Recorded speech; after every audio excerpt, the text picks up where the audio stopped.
La palabra del Señor dice en 2 Pedro capítulo 3, versículo 1 al versículo 9. Amados, esta es la segunda carta que os escribo, y en ambas despierto con exhortación vuestro limpio entendimiento, para que tengáis memoria de las palabras que antes han sido dichas por los santos profetas, y del mandamiento del Señor Salvador dado por vuestros apóstoles, sabiendo primero esto, que en los postreros días vendrán burladores, andando según sus propias concupiscencias, y diciendo: ¿dónde está la promesa de su advenimiento?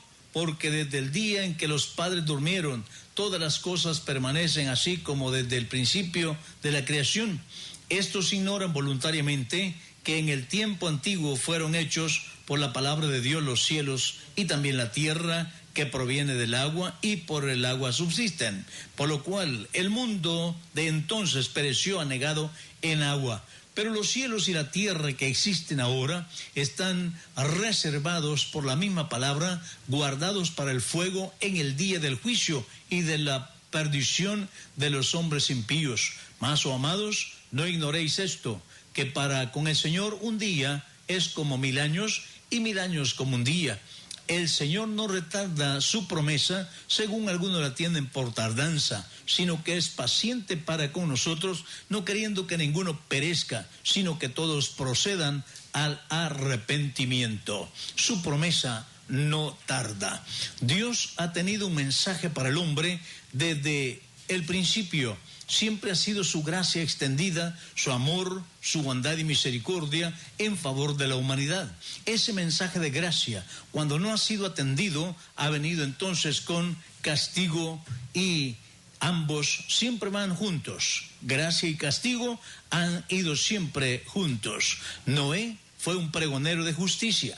Noé fue el predicador para el mundo antidiluviano. Ese mundo se escuchó el mensaje, pero lamentablemente no quiso ponerlo en práctica ni buscar al Dios que Noé predicaba.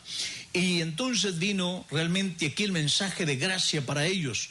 Tuvo que cosechar las consecuencias del castigo por haber hecho oídos sordos al mensaje de aquel pregonero de Dios. Sem fue el mensajero después del diluvio. Sem fue el mensajero que continuó después del diluvio a toda la gente que se vino multiplicando. Esta era la gracia de Dios. Al no oír el mensaje de gracia, ellos fueron librándose de su propia mano. Pero luego vino el diluvio, los terminó, y de enseguida vino el castigo después del diluvio. Ahí encontramos, aún cuando ellos estaban construyendo aquella tremenda torre, tratando la manera de que si había otro diluvio, ellos se salvarían. Ese era su propósito. Pero Dios no trajo otro diluvio. Sencillamente lo que hizo fue confundir sus lenguas, y de esa manera entonces ellos se esparcieron por todo el mundo. Abraham fue el mensajero después de este juicio.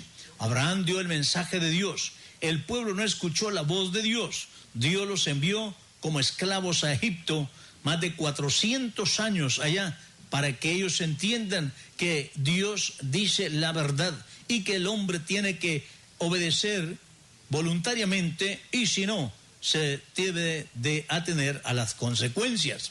Después de esto apareció Moisés. Moisés fue el mensajero de Dios, siendo él quien recibió las leyes para gobernar el pueblo que sacó de la esclavitud de Egipto. Aquí el carácter y la voluntad de Dios fueron reveladas y conocidas a través de la ley. Y de esa manera también el corazón del hombre fue manifiesto.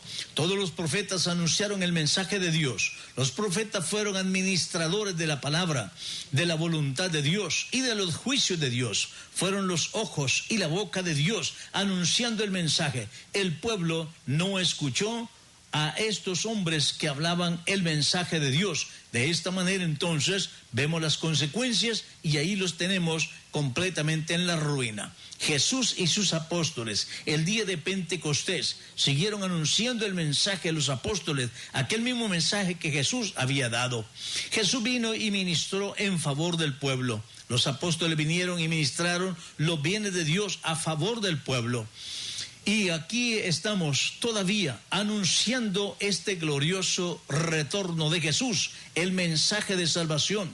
Cada generación ha tenido un predicador, que anunciar cómo puede hacer el ser humano para acercarse a Dios, abandonar sus propios caprichos, sus propias creencias, su propia religión, su propia fe, para entregar su vida al Señor. Cada predicador ha salvado o ha condenado a su generación.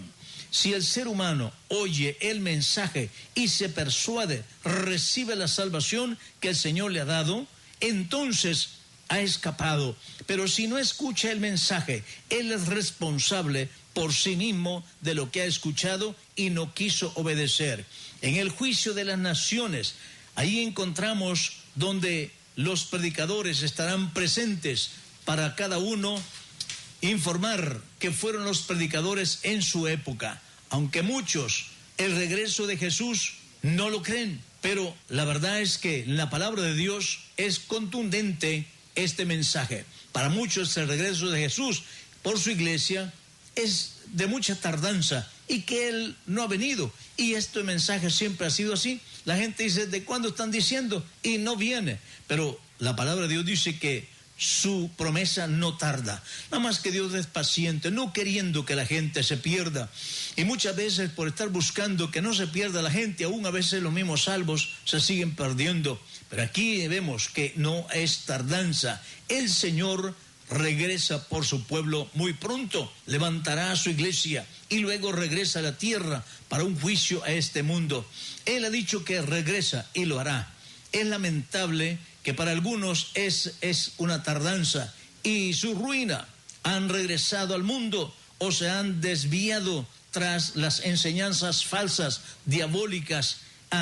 Vemos ahí donde enseñanzas antibíblicas, y se han decepcionado. El amor de muchos se ha resfriado y andan aún ahora resueltos con sus cuitas y aún asistiendo a congregaciones satánicas, diabólicas y politeístas, sabiendo que estos son enemigos de la unicidad de Dios. Pero Jesús no tarda, porque Dios no miente y su promesa está en la palabra de Dios, y Él cumplirá esa promesa de llevar a su iglesia lo más pronto posible. Amigo oyente, necesitas ponerte a cuentas con el Señor. El Dios te está dando esta oportunidad.